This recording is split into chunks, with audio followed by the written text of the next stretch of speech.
दोस्तों नमस्कार, आप लोगों का ऑल इंडिया स्टडी में स्वागत है। तो आइए आज हम पढ़ेंगे प्रीवियस ईयर का महत्वपूर्ण क्वेश्चन 2023 में जितने क्वेश्चन मैथ पेडागोजी में आए हुए हैं सभी को आज हम देखते हैं और निचोड़ हल करते हुए चलेंगे। तो आइए हम प्रश्न नंबर 1 देखते हैं। गणित में आकलन को डॉट डॉट पर केंद्रित नहीं होना चाहिए। तो ऑप्शन नंबर 1 है अधिगमकर्ताओं की अवधारणात्मक समझ में, सीखने में रह गई कमियों को पहचानने में। बी है गणित में आवश्यकता अनुसार औपचारिक कक्षाओं के आयोजन में।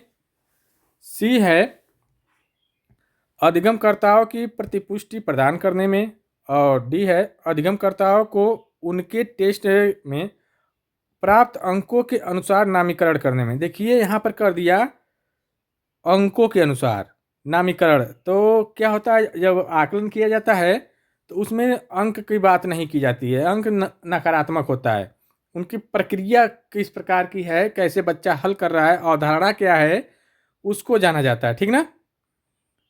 तो इसका जो सही जवाब क्या हो जाएगा, यहाँ पूछा है नहीं है। ठीक ना। तो इसका सही जवाब ऑप्शन नंबर डी हो जाएगा। अगला क्वेश्चन देखते हैं, प्रश्न नंबर 2।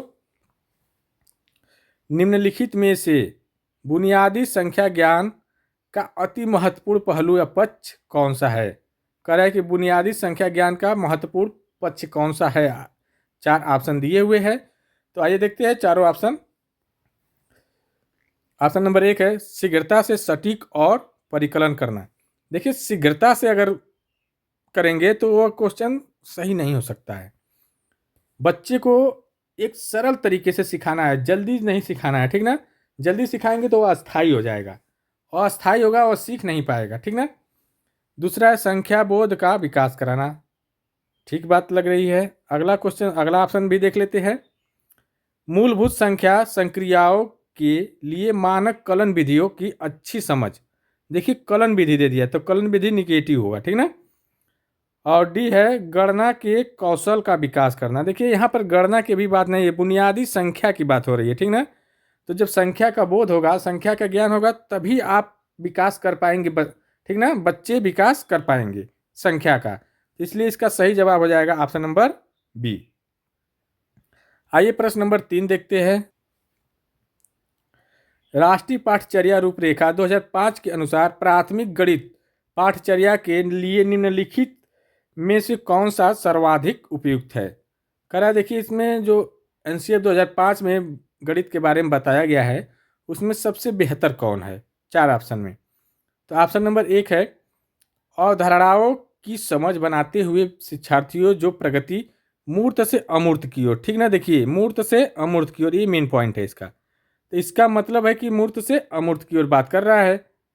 तो एनसीएफ यही कहता है कि पहले बच्चे को दृश्यात्मक वस्तु को दिखाए, उसके बाद धीरे धीरे आगे विचार वाली बात को बताए। ठीक ना। फिर अमूर्त की ओर धीरे धीरे जाए। तो ये बात तो यहीं पर यहाँ तक तो सही है कि ओर बढ़ते हुए करते हैं। ठीक बात। वह इसमें सुस्पष्ट रूप से सम्मिलित होने चाहिए, ये बात तो एकदम सही है। दूसरा देख लेते हैं, इनमें मुख्य रूप से वही प्रकरण या टॉपिक सम्मिलित होने चाहिए जिसका उच्चतर कक्षाओं में अनुप्रयोग हो। देखिए उच्चतर कक्षाओं में अनुप्रयोग की बात नहीं है यहाँ पर। ठीक ना।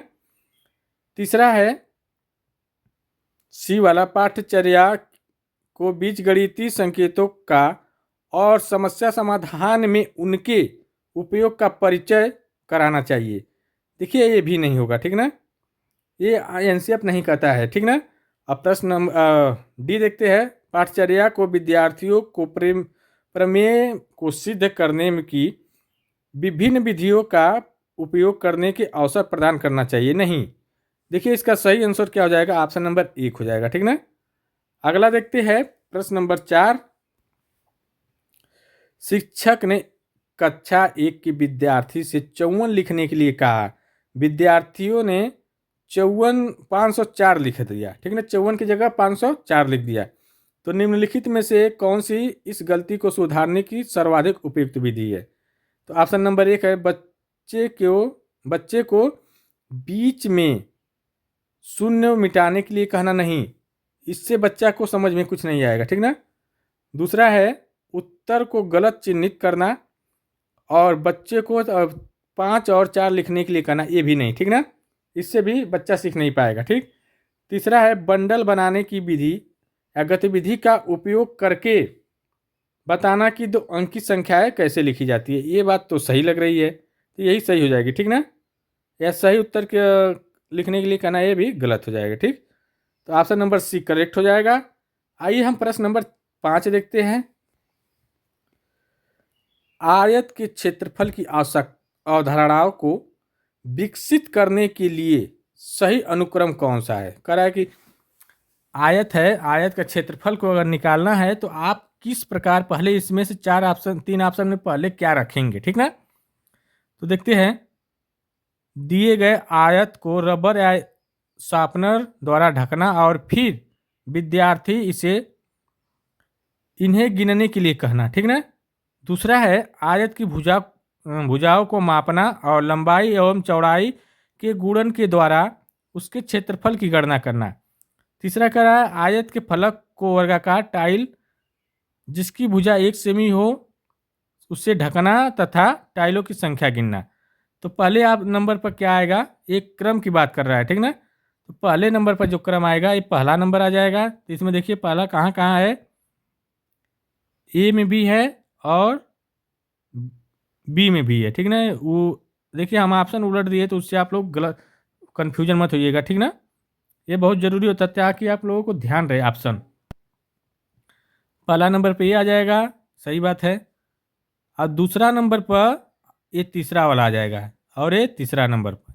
तो देखते हैं 1 2 3, 1 3 2, पहले एक आ गया, फिर तीसरा नंबर पर दूसरा है, तीसरा कहाँ है, यहाँ है बी वाले में।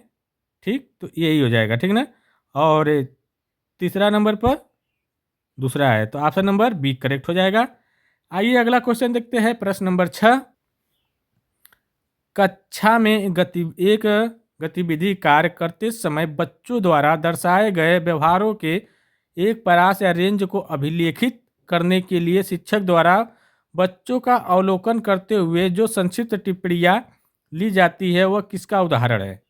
तो ऑप्शन नंबर 1 है उपाख्यानात्मक अभिलेख मतलब रिकॉर्ड।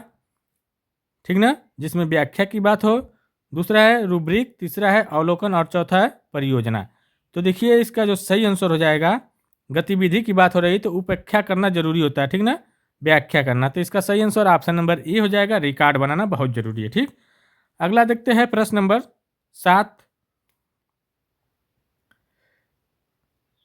गणितीय अवधारणाओं को पढ़ाते समय या पढ़ाते हुए दृश्य हस्त कौशल सामग्री का प्रयोग डॉट डॉट की ओर बढ़ने में सहायक होता है। तो देखिए कह रहा है कि जब गणित की अवधारणा को अगर आप पढ़ा रहे हैं तो उस समय जो दृश्य हस्त सामग्री होती है वह किस प्रकार सहायता करती है। ठीक ना। तो देखिए ऑप्शन नंबर 1 है जटिल से सरल की ओर। जटिल से सरल की बात नहीं है, दृश्य की बात है ना। दृश्य में मूर्त वस्तुएं आती है। ठीक ना, जो देखी जाती है। दूसरा है मूर्त से अमूर्त की अवधारणा, ये बात तो सही लग रही है। ठीक। तीसरा भी देख लेते हैं सी वाला, औपचारिक से अनौपचारिक कलन विधि। कलन विधि है तो नकारात्मक, गलत। अब अमूर्त से मूर्त की अवधारणा, ये भी गलत। एनसीएफ कहता है मूर्त से अमूर्त की ओर धीरे धीरे चलना। ठीक ना, पहले हम बच्चे को दृश्यात्मक चीज दिखाएंगे, फिर धीरे धीरे उसके विवेक के अनुसार सोचने योग्य बनाएंगे। ठीक ना, धीरे धीरे। तो इसका सही जवाब हो जाएगा मूर्त से अमूर्त की ओर। अगला क्वेश्चन देखते हैं, प्रश्न नंबर 8। गणित की समस्या समाधान की युक्तियों में सम्मिलित है। ऑप्शन नंबर 1 अंतर्ज्ञान और प्रयोग, बी है कंठस्थ करना और प्रतीकात्मक प्रवाह। कंठस्थ मतलब हो गया ये रटने वाली बात, तो ये गलत हो गया। ठीक। और सी है अवलोकन और प्रयोग। अवलोकन और प्रयोग भी नहीं होगा, प्रयोग की यहाँ बात नहीं हो रही है, अभी समस्या समाधान की बात है तो वहाँ प्रयोग नहीं कर सकते। ठीक ना। और डी है तर्कड़ा विवेचन और पैटर्न बनाना। तो देखिए यह जो होगा तर्क की बात हो रही है, समस्या समाधान में तर्क जरूरी होता है। ठीक ना, तो इसका मतलब ऑप्शन नंबर डी करेक्ट हो जाएगा। आइए अब हम देखते हैं प्रश्न नंबर 9। प्राथमिक स्तर पर, ठीक ना, प्राथमिक स्कूल स्तर पर लघुत्तम समापवर्तक ल स के शिक्षण और अधिगम हेतु निम्नलिखित में से कौन सा सबसे कम उपयुक्त है। तो देखिए सबसे कम उपयुक्त कौन है, आइए देखते हैं। प्रश्न नंबर एक है, ऑप्शन एक है, प्राथमिक कक्षा में क्रियाकलाप विधि द्वारा अप्रत्यक्ष रूप से इसका परिचय कराया जा सकता है। बी है, इसे प्राथमिक कक्षाओं में बच्चों को नहीं पढ़ाया जा सकता है, ठीक ना। सी है, दैनिक जीवन में ऐसे बहुत से उदाहरण हैं जहां पर बच्चे इस अवधारणा का अप्रत्यक्ष रूप से प्रयोग करते हैं, ठीक है। करेक्ट, सबसे कम उपयुक्त कौन है, ठीक ना, ये भी तो सही है, ये भी सही है, ये भी सही है। डी कह रहा है, सूचना एवं संप्रेषण तकनीकी आईसीटी का प्रयोग करते हुए इसका परिचय बहुत दिलचस्प तरीके से कराया जा सकता है, नहीं, ठीक ना, ये सबसे कम उपयुक्त लग रहा है, तो ऑप्शन नंबर डी करेक्ट हो जाएगा। आइए हम देखते हैं प्रश्न नंबर 10। एक बच्चे को 28 × 5 का परिकलन करने के लिए कहा गया, तब उसने निम्नलिखित प्रकार से उसे हल किया। तो देखिए यहाँ पर 28 × 5 यहाँ पर बराबर होना चाहिए, ठीक ना, यहाँ पर क्वेश्चन में बराबर लगाएंगे तब जाके सही होगा, ठीक। 28 × 5 बराबर 5 × 28, ठीक ना, ऐसे कर दिया, पहले 5 × 28 किया, क्वेश्चन लाते हैं सामने, ठीक है। 5 × 28, ये कहाँ चले जा रहे हैं भाई, 5 × 28 बराबर 28 × 5 बराबर 14 × 2 × 5, ठीक बात है। और फिर 14 × 2 × 5 फिर बराबर करके 10 × 14 × 10 बराबर 140। बच्चे ने उपयुक्त किया, इसमें से कौन सा नियम लगाया है बच्चे ने, पूछ रहा है। तो ऑप्शन नंबर एक है क्रम विनिमय नियम, दूसरा है वितरण या बंटन नियम, तीसरा साहचर्य नियम, ठीक ना। तो इसका सही विकल्प क्या होगा, तो सही विकल्प का चयन करना है, ठीक ना। तो देखिए क्या होगा, जब इस प्रकार का क्वेश्चन आ जाए तो आप ये समझ लीजिएगा कि क्रम विनिमय नियम लगा है, ठीक ना। तो यहाँ पर ऑप्शन दे दिया है तो क्रम विनिमय नियम हो जाएगा और साहचर्य नियम भी हो जाएगा, ठीक ना। क्या हो जाएगा, साहचर्य नियम, ये दो विधि का प्रयोग किया है, ठीक ना। इसमें क्या किया जाता है, विस्तार करके कई प्रकार से लगाया जाता है, उसे क्रम विनिमय नियम भी बोलते हैं और साहचर्य नियम भी। तो इसका सही जवाब ऑप्शन नंबर ये हो जाएगा 1 और 3, ठीक। अगला क्वेश्चन देखते हैं, प्रश्न नंबर 10 हो गया। प्रश्न नंबर 11 देखते हैं, प्राथमिक स्तर के शिक्षार्थियों में दिक् स्थान संबंधित समझ का विकास करने के लिए सर्वाधिक उपयुक्त गतिविधि निम्नलिखित में कौन सी है। तो देखिए ऑप्शन नंबर 1 है संख्या रेखा पर संख्याओं को प्रस्तुत करना, नहीं, ये विधि उपयुक्त नहीं है, ठीक ना, प्राथमिक स्तर पर बात कर रहा है, ठीक ना।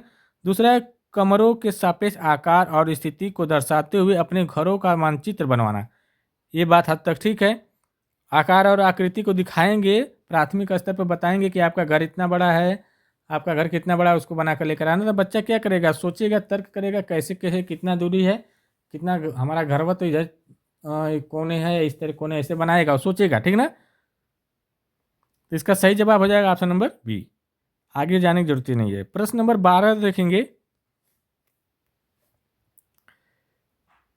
एक अंकी संख्याओं के योग को प्रस्तुत करते हुए सुश्री अलका ने मूर्त वस्तुएं जैसे टोकनों, पेंसिलों, रबड़ों इत्यादि का उपयोग किया, ठीक बात है। उन्होंने अपने विद्यार्थियों को एक अंकी संख्याओं को जोड़ने के लिए इन वस्तुओं का कुशलतापूर्वक उपयोग करने का अवसर प्रदान किया। ब्रूनर के अधिगम का किस प्रकार इसको क्या कहेंगे, ठीक ना, क्या कहलाता है। तो देखते हैं, मूर्त दृश्यमापिता आइकोनिक, और तीसरी वाला है अभिप्रदर्शन एन एक्टिव, और डी है सांकेतिक। तो देखिए इसको हम क्या कहेंगे, ये पूछ रहा है, तो दिखा भी रहा है रबड़ से, रबड़ पेंसिल और जो भी है टोकन, उसको मूर्त रूप से उसको दिखा रहा है, ठीक ना। फिर उसको कह रहा है कि एक अंकी संख्या को जोड़ने के लिए वस्तु का कुशल पूर्वक उपयोग किया है। तो इस अवसर को ब्रूनर के अनुसार क्या कहेंगे, तो अभिप्रदर्शन एन एक्टिव कहेंगे, ठीक ना। तो इसका सही जवाब हो जाएगा ऑप्शन नंबर सी। अगला देखते हैं प्रश्न नंबर 13, एक बच्चा अपने आसपास से विभिन्न आकृतियों के उदाहरण देता है, जैसे समोसा एक त्रिभुज है। ठीक बात है। यह बच्चा वैन हीले सिद्धांत के अनुसार ज्यामिति चिंतन के किस स्तर पर है? जब त्रिभुज की बात करेगा तो यह हो जाएगा दृश्यीकरण। मतलब वो समोसा की बात कर रहा है, समोसा देखा हुआ है तो इसलिए वो बता रहा है कि त्रिभुज जैसा समोसा कैसा त्रिभुज जैसा होता है। ठीक ना, तो इसका मतलब ये दृश्यीकरण कर रहा है। ठीक ना, ऑप्शन नंबर डी हो जाएगा। बच्चा वैन हेले के अनुसार दृश्यीकरण में है। ठीक ना। आइए प्रश्न नंबर 14 देखते हैं। व्यकलन की एक समस्या 63 - 29 को हल करते समय एक बच्चा कहता है कि मैंने 29 को 30 में और 63 को 64 में बदल दिया, तो मैंने समस्या को 64 - 30 में परिवर्तित कर दिया, मेरा उत्तर 34 है। इस बच्चे के बारे में क्या आप कहेंगे? तो ऑप्शन नंबर 1 है, यह बच्चा यह नहीं जानता कि 63 - 34 को कैसे हल करना है। जानता है, ठीक ना, तो ये बात गलत हो गया, तभी तो ये बदला है, एक दोनों में बढ़ाया है। दूसरा है, बच्चा योग और व्यवकलन को लेकर असमंजस सुविधा में पड़ गया, ये भी नहीं, उसको तो पता है तो फिर पढ़ेगा क्यों। तीसरा है, बच्चे में व्यवकलन की अवधारणा समझ है, ठीक बात है, और अतः वह ये वैकल्पिक युक्ति का प्रयोग किया, ये बात सही है। वैकल्पिक किया है मतलब वो आसान बनाने के लिए अपने किया है, ठीक ना, तो ये बात सही हो जाएगी। बस यही सही हो गया, ये न मानक है तो गलत हो गया, कलन विधि है। ठीक, प्रश्न नंबर 15 देखेंगे, जो महत्वपूर्ण प्रश्न है। गणित की कक्षा में एक बच्चा उत्तर देता है कि 7 × 0 = 7 और 0 × 7 = 7 होता है। उपयुक्त परिस्थिति के क्रम में क्या है? ऑप्शन नंबर 1, बच्चा कक्षा में असावधान और ध्यान नहीं दे रहा है, ये बात नहीं है, ध्यान वाली बात नहीं, उसको अवधारणा ही नहीं समझ आ रही है, ठीक ना, गलत कर रहा है। दूसरा है, उसको यह बताने की आवश्यकता है कि पहाड़े 7 × 1 = 7 से आरंभ होते हैं, ये भी नहीं होगा, ठीक ना। तीसरा है, सही परिकलन हेतु उसको और अधिक प्रश्न अभ्यास करने के लिए देना जाना चाहिए, ये भी नहीं, ठीक ना। चौथा है, वह गलत रूप से योग के गुणों को गुणन की समस्या में विस्तारित कर रहा है, ठीक ना, वो क्या कर रहा है ना, योग के रूप में गुणन कर रहा है, तो इसलिए वह ऐसा कार्य कर रहा है। तो इसका सही जवाब ऑप्शन नंबर डी हो जाएगा। तो देखिए, वीडियो अच्छी लगी है तो चैनल को लाइक शेयर सब्सक्राइब कर दीजिए। अब मिलते हैं अगले वीडियो के लिए, तब तक के लिए नमस्कार।